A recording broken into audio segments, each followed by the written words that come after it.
Okay, so good day. So this time, our discussion is also very timely, no? Focus on Freedom of Information and Cybersecurity Prevention Act of 2012. So the Freedom of Information actually, or FOI, means to the right of citizen to access information held, no, by government institution, promoting transparency, accountability, and public participation in government. Actually, it allows individuals to request government records. Ano? So, to give us more details about the topic, let us all welcome our presenter. Thank you, Doc. Thank you for the introduction, Doc. Good evening, everyone. Good evening, classmates. Good evening, Doc. My name is Albert Santiago po, and I'm gonna be talking about the Freedom of Information and the Cybercrime Act of 2012. So basically, this presentation is actually talking about the complex relationship between the two laws in the Philippines, wherein the Cybercrime Act is intended to combat or to challenge online crimes, and it has raised concerns about its impact on the freedom of expression and access to information. So first, let's talk about what is freedom of information in the Philippines. So freedom of information, or FOI, as Doc mentioned, this is also known as the Republic Act number 10173. This is like giving the citizen of the Philippines, giving them the right to access information, specifically the government information, like for example how much fund they spent in typhoon calamities, or for example when something or when the official in your town like um, build a bridge, so you can actually request those documents and for you to see how much budget they spent for that build to be built. So this order was issued to provide the public, again, right to access. So the FOI Act aims to provide transparency so that we, the citizens of the Philippines, we know what's happening or where's the budgets like going to. And then we can also hold the government accountability.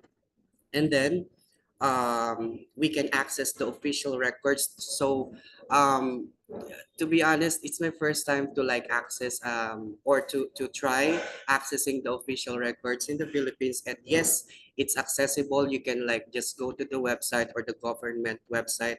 You can just type a specific budget or a specific project that you want to know about. If you're really concerned citizen, you can see everything in there, and also the documents and other information held by the government subject to reasonable restrictions. So in short, classmates and doc, and this FOI is just talking about that we Filipino people, we have the right to access or to request any information from the government. So how about the other law? So the other law is about Cybercrime Prevention Act of 2012. So this is also known as the Republic Act 10175.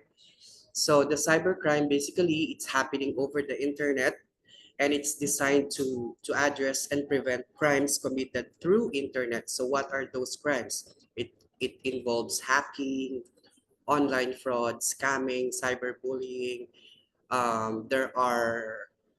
There's also what we call identity theft, wherein the people are like trying to get your personal information and use them in crimes. And also there's what we call phishing. So there's many more cybercrime act over the internet that this app is actually preventing that to happen. Now, thing is, because of this app, the cybercrime act, it's actually preventing us from accessing some information in the Philippines, and it's like overlapping the Freedom of Information Act. So how it's like overlapping the Freedom of Information Act. Before we talk about that scenario, why do you think access to information is important in a democracy? So first, it's because of the informed decision making. So access to information is vital for citizens to participate in democratic processes. So for example, if we as a citizen or as a Filipino citizen, since we are living in a democratic country, we have the right to choose who to vote in the election, who will be our president. So if we have information access, we can actually see the funds or the projects that the government officials are doing. So in that sense, we will be able to identify who will be the best or who will be the qualified candidate that we can vote for the next election. That's why it is very important in a democracy to access those information.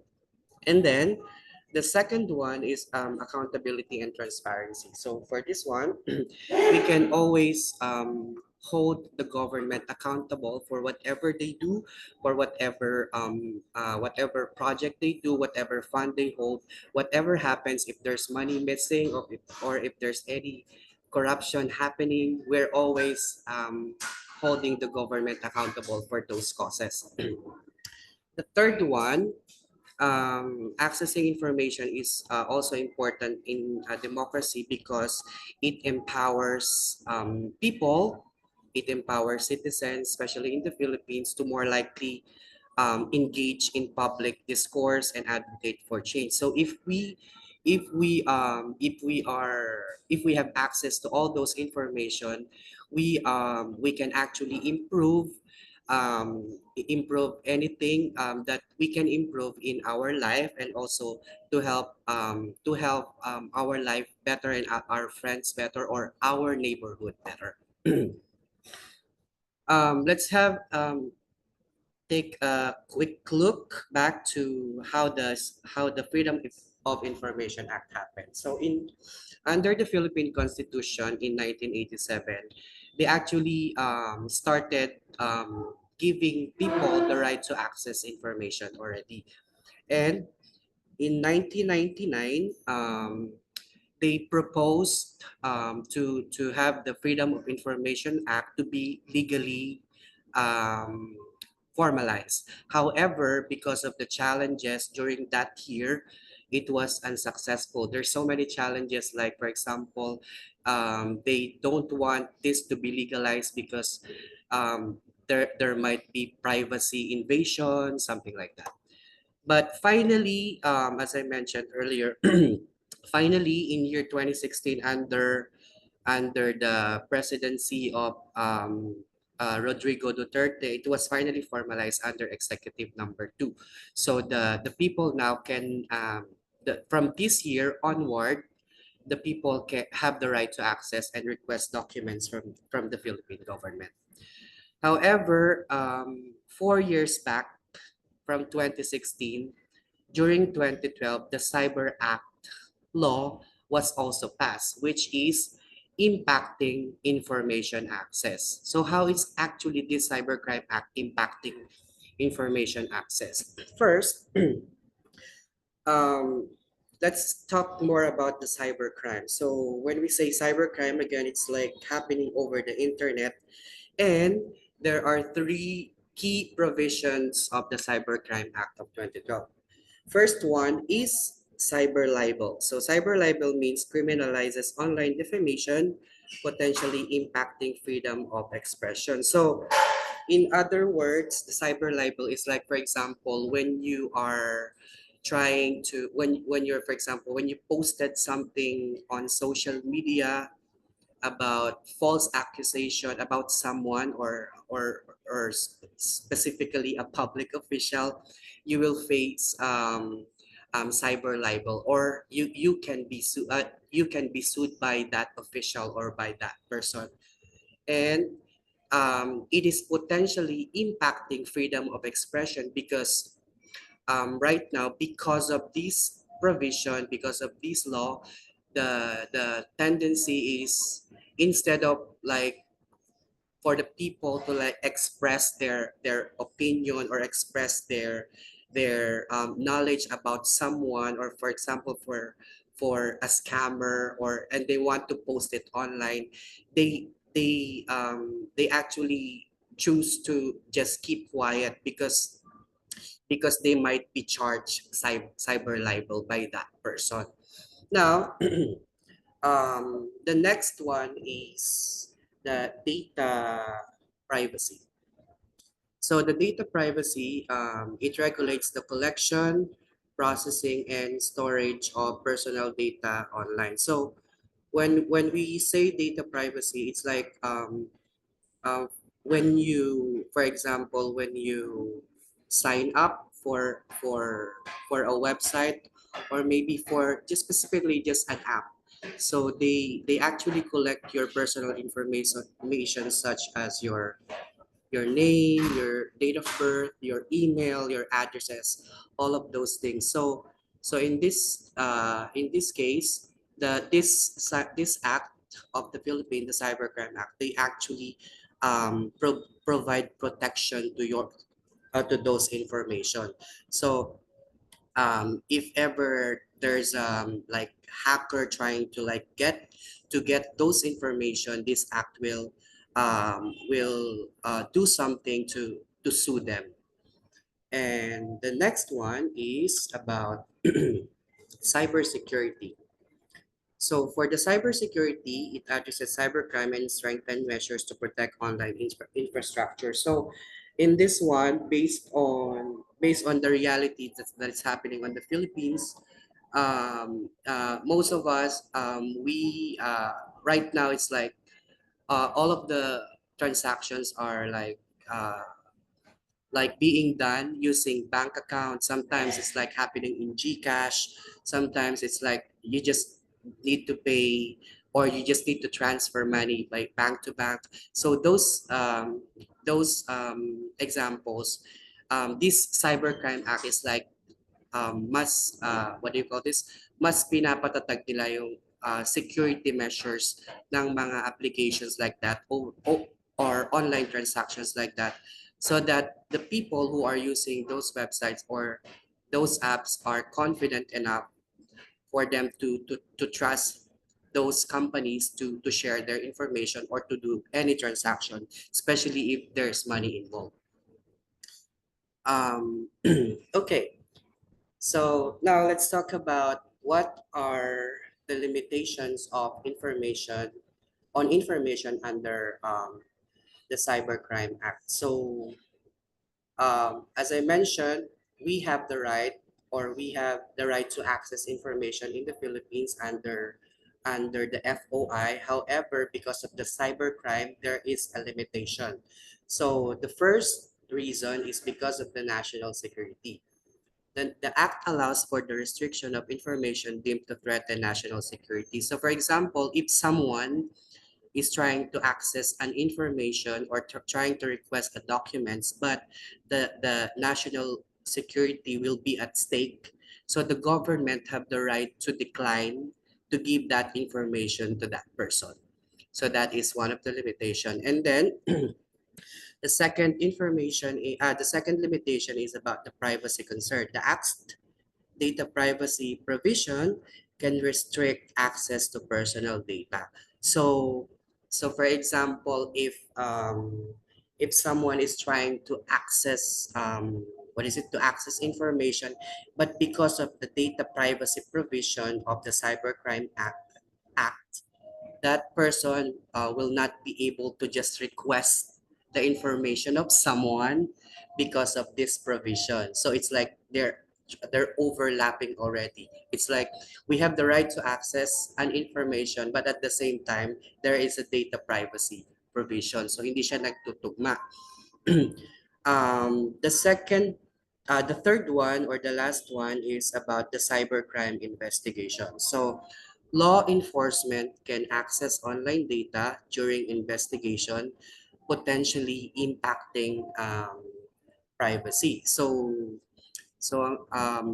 this one is like talking about, for example, if there's something, if there's a crime that happened, the law enforcement, they can access online data during the investigation. However, it's also potentially impacting the privacy because sometimes in the crimes, if the crimes happening, not all the people involved or not all the people they're trying to investigate is really involved in the crime. So those people who are not really involved in the crime, for example, the law enforcement just try to interview them, ask information about what happened about the crime. So and the law enforcement is trying to ask questions about their information. So it's like potentially impacting the privacy already. So yeah, those things are the things that limit people to access information under the Cybercrime Act. The next one and most important, one of the most important thing that I also learned about this topic is these two laws in the Philippines has really a big impact on journalists and whistleblowers. So the journalists or the reporters who are writing everything about the government, especially um, they're like facing challenges to reporting because the Cybercrime Act's provision, particularly those on cyber libel, have been criticized for chilling investigative journalism. So, as I mentioned earlier, so as a journalist, your role is to like really publish what is happening in the Philippines, what is happening in the government. But because of this provision, the libel, they're actually scared. They have fear now of like publishing what is happening, or like they're scared of mentioning someone, especially the public official, that this official, for example, this official is doing corruption, and the journalist like publish this online. So that official can sue the journalist for um, um, this provision, cyber libel. Like, no, it's not. It's not, for example, it's not. It's not true. It's not like that. I'm gonna sue you like cyber libel. So something like that. So that's one of the challenges to reporting. Now for the whistleblowers, so it is very famous. The whistleblowers are the ones who are like, you know, the ones who's like trying to hide their identity when they want to like, report something. And usually the whistleblowers, they want to always feel safe. They don't want the public or especially the government to know who they really are so that they can inform all the information that they know to the law enforcement. So because of the Cyber Act crime, whistleblowers may be hesitant to share the information anymore. So because they are concerned about legal repercussions under the act. So natatakot na sila ngayon magsalita kasi yung law enforcement, they can access their information and it's possible na ikapahamak nila yung part na yon. And then access to information. Journalists may face obstacle in accessing government data due to the Act's limitations. So because of the limitation, yep. So if you are a journalist or just a specific person, you might be able to have problems or issues accessing the government data because of those limitations. Um, what are the concerns? What are the concerns over the government surveillance and data collection? So surveillance power. So there are some concerns, and one of the main concerns is like surveillance power. So the act grants law enforcement, as I mentioned earlier, um, the agency's expanded surveillance capabilities, raising concerns about potential abuse. So because the law enforcement can actually access or can actually access information, or they have the right to access information of a person of, for example, when they are investigating something, it raises concern about the potential abuse. They might use that right or they might use that privilege to just survey, or to just know the information of someone, especially, for example, their competitor in the election. So they might use that someone to know the other party's information. So it's like gonna be potentially abuse that power. Now, for the data retention, this is one of the concern because the act requires internet service providers to retain users' data for a certain period, raising concerns about data security and privacy.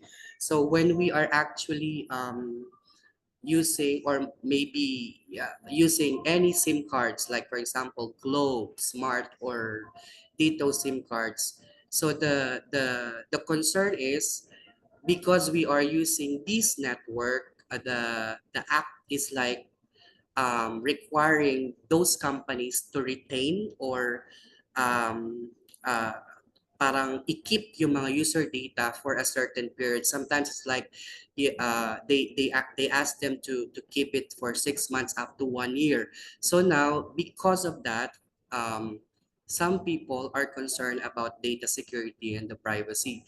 Ang mangyayari is like they would actually know, for example, the law enforcement could actually know what website are you viewing, who did you call for the last 6 weeks, ano yung mga activities mo na ginawa using your phone number. So that is the reason why yung data retention is one of the concerns about security and privacy of just a person. And transparency and oversight. Concerns exist regarding the lack of sufficient transparency and oversight mechanism for government surveillance activities. So for this one, because the government can actually use their power to survey or to access someone's information online, it's also one of the concern because um, we as a normal citizens in the Philippines, we don't have the privilege to know if when the time that they're going to access the information of someone, is it legit, who advised them to do that. So there's no transparency and oversight.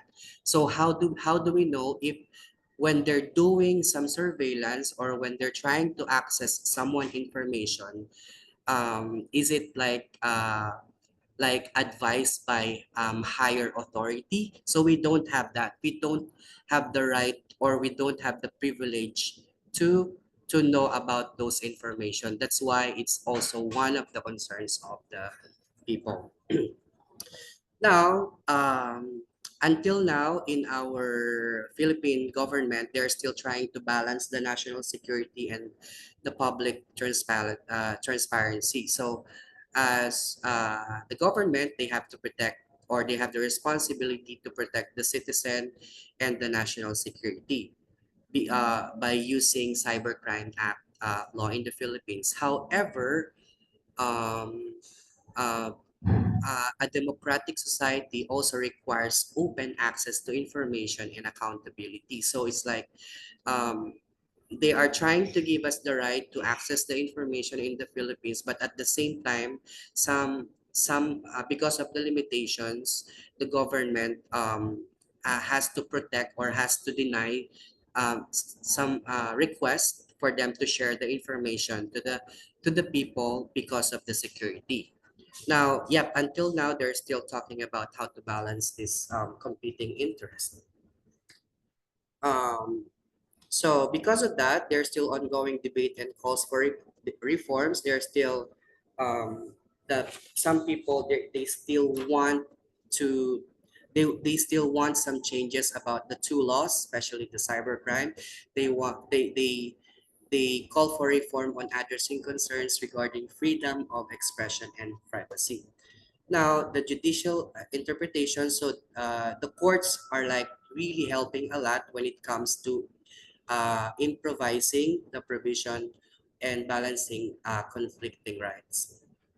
Now, there's still ongoing debates and public awareness campaigns continues to shape about the act's impact. So, in other words, classmates, until now, they are still trying to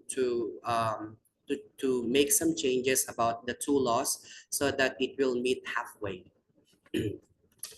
All right. So, what is the future of information freedom in digital age? So right now, we have ensuring digital rights, including access to information and privacy, is critical in the evolving landscape. So, for example, we use social media. Okay, for example, we use social media.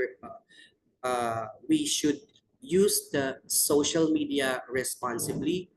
Actually, right now, I'm also teaching safety online and cybercrime to my students here in Vietnam. And I'm teaching them the very basic ways on how to access information.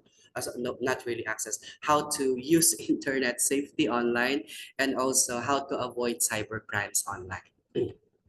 So yep. So we have digital rights, but we have to use social media correctly. Like, do not spread, um, do not spread fake news.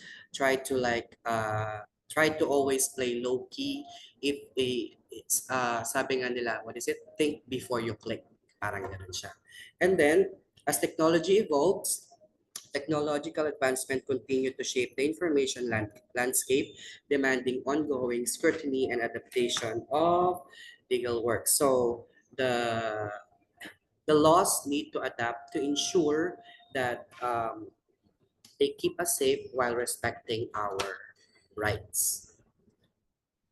All right, so for for the Freedom of Information and the Cybercrime Act of 2012, it relates to our class or our subject technology for teaching and learning in the following ways. So first, as educators or as teachers or for some of us as future educators, if we understand these laws, it helps you teach your students about their rights, just like what I'm doing right now, and responsibilities in digital world, such as the importance of ethical online behavior and respecting the privacy. The second one is promoting information literacy. So the FOI Act encourages transparency and access to information, which aligns with teaching students how to find, analyze, and use credible online resources responsibly.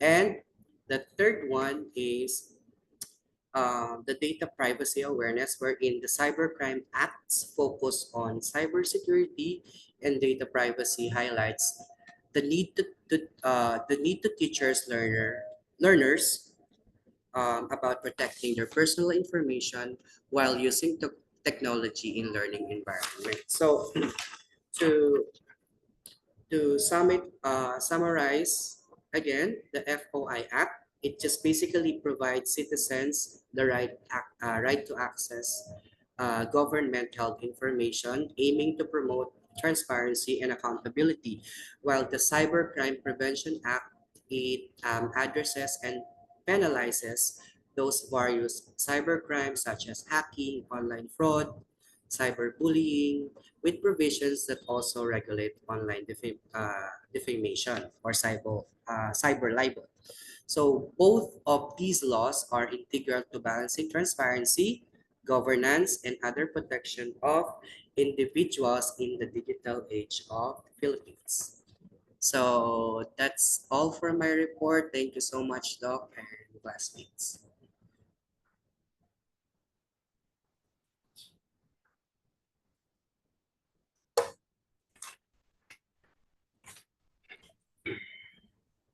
Okay, so thank you so much, no? Again, as our presenter mentioned, no, the key features of data privacy actually, or the freedom of information first, no, is the transparency as what I mentioned, no. So freedom of information actually enables public access, no, to official documents, no, decisions and government processes, no. Another is the accountability, no. It holds government wait. Okay. Wait lang.